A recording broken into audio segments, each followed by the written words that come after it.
Hello दोस्तों, आज की कहानी है माँ दुर्गा की कहानी।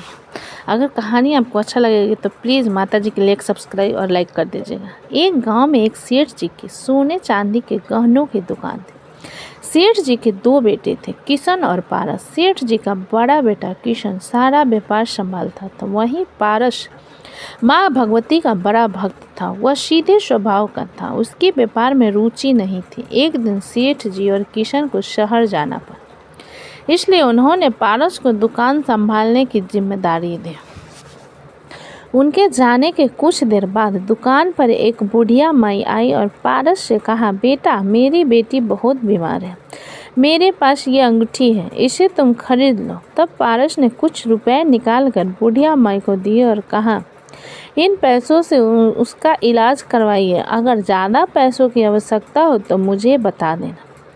इस तरह उसने बिना अंगूठी खरीदे उन्हें रुपए दे दिए। शाम को जब सेठ जी और किशन वापस आए तो पारस ने उन्हें सारी बात बता दी। तब सेठ जी ने कहा, अरे मूर्ख, यही तो हमारा धंधा है।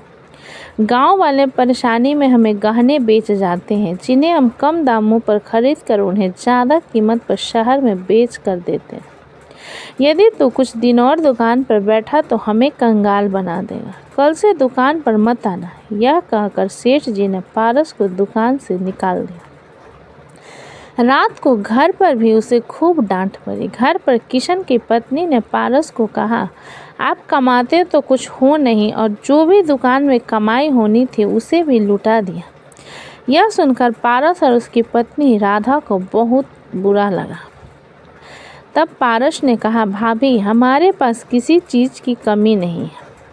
माँ भगवती के आशीर्वाद से सब कुछ है। हमें तो और ज़्यादा लोगों की मदद करनी चाहिए। तभी किशन ने कहा, जब तुम मेहनत से पैसा कमाओ तो उसे गरीबों पर लुटा देना, पर हमारे पैसे पर तुम्हारा कोई हक नहीं। इस घर में खाना मिल जाता है, यही तुम्हारे लिए काफ़ी है। राधा को यह बात बहुत बुरी लगी। दोनों की आंखों में आंसू आ गए। अगले दिन पारस गांव में कहीं जा रहा था, तभी उसे वहीं बुढ़िया माई मिली। उन्हें देखकर पारस ने उनसे पूछा, माँ जी, आपकी बेटी कैसी है? तब उन्होंने कहा, बेटा, तेरी वजह से मेरी बेटी की जान बच गई। पारस बहुत खुश हुआ। तब बुढ़िया माई ने कहा, बेटा, मेरी मदद करने की वजह से तुझे काफ़ी कुछ सुनना पड़ा। तब पारस ने कहा, माँ जी, यह सब आपको कैसे पता? बुढ़िया माई ने कहा, मुझे यह सब पता है, इसी कारण तेरे पिता और भाई ने तुझे दुकान से हटा दिया। पर तू चिंता न कर, कल से नवरात्र आरंभ हो रहे हैं। तुम दोनों पति पत्नी एक लौंग के जोरे से माँ दुर्गा के नवरात्रि के व्रत करो और साथ ही दुर्गा सप्तशती का पाठ करो। इसके पूरे होते ही तुम्हारे सारे बिगड़े काम बन जाएंगे। पारस व राधा ने ऐसा ही किया। उन्होंने नवरात्रों के व्रत आरंभ कर दिए। बिना अन्न ग्रहण किए केवल लौंगों के जोरों से व्रत करने लगे। साथ ही प्रतिदिन दुर्गा सप्तशती का पाठ करते। एक दिन पारस व राधा मंदिर में बैठकर दुर्गा सप्तशती का पाठ कर रहे। तभी एक छोटी सी कन्या उनके पास आई और कहने लगी, आप मुझे जानते हो? पारस ने कहा, नहीं बेटी, मैं तुम्हें नहीं जानता। तब उस कन्या ने कहा, मैं वही हूँ जिसकी आपने पैसे देकर जान बचाई थी। पारस ने माँ जी के बारे में पूछा तो उसने बताया कि वे घर पर हैं, मैं तो दुर्गा सप्तशती सुनने आपके पास आई। पारस और राधा को बड़ा आश्चर्य हुआ। एक छोटी सी कन्या दुर्गा सप्तशती सुनने आई है। पारस ने दुर्गा सप्तशती का पाठ आरंभ किया। जब पाठ पूरा हुआ तो वह कन्या एक पोटली पारस को देकर जाने लगी। पारस ने मना किया पर वह नहीं माने। उसके जाने के बाद पारस ने देखा तो उस पोटली में ज्वार थे। पारस ने उसे रख लिया। अगले दिन भी यही हुआ। वह कन्या आई और दुर्गा सप्तशती का एक अध्याय सुना। उसके बाद एक छोटी सी पोटली देकर चली गई। इसी तरह 8 दिन बीत गए। 8वें दिन जब दुर्गा सप्तशती का पाठ पूरा हुआ तो वह कन्या पोटली देकर जाने लगी। पारस ने कहा, बेटी, तुम्हारा घर कहाँ है? हम तुमसे मिलने आएंगे। तब उस कन्या ने कहा, तुम दोनों कल यहीं आ जाना है, मैं यहीं मिलूंगी। नवरात्रि के 9वें दिन पारस व राधा ने माँ का प्रसाद बनाया, मंदिर जाकर पूजन किया।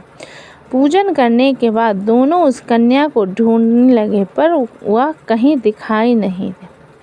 कुछ समय बाद वे दोनों माँ भगवती की मूर्ति के सामने खड़े होकर माँ का ध्यान करने लगे।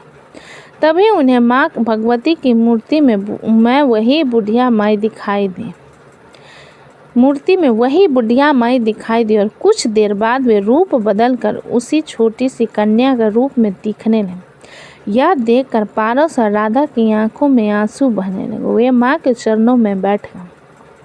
सबने उनके रोने का कारण पूछा तो दोनों ने बताया, माँ स्वयं उनकी मदद के लिए आई थी। हर दिन कन्या के रूप में दुर्गा सप्तशती सुनती थी और हम उन्हें पहचान भी नहीं सके।